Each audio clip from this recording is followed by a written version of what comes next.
3 of how to stop a bad habit.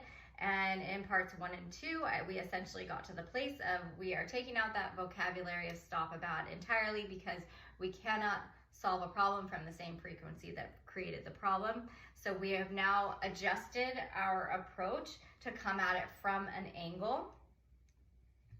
And we're doing this in a way that improves our relationship to the thing and ultimately to ourselves. So I wanted to give a couple of concrete examples of this.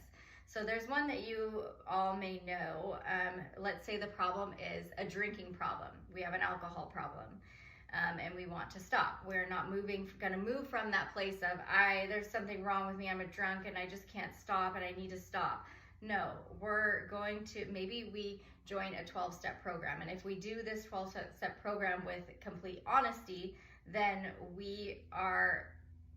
this is a great example of attacking something from an angle, because nowhere in the 12 steps does it say knock it off, stop drinking. No, it's talking about improving your relationship with a higher power.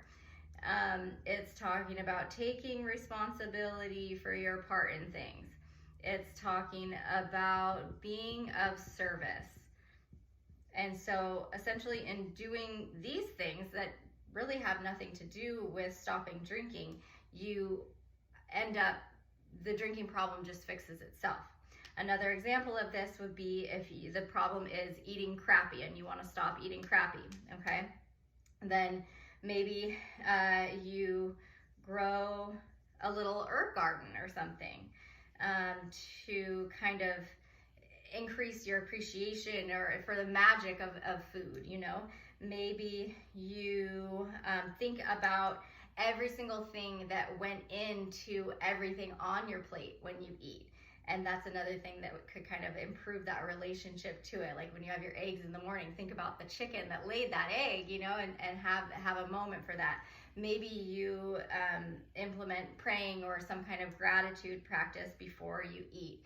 Maybe you think about food as art. Say you're a creative person. Maybe you think about food as art, like the colors and the forms of all of it. Okay. So these are all things that have nothing to do with stopping eating that shit and everything to do, it wouldn't leave any space for that. It has everything to do with like the beauty of food and improving your relationship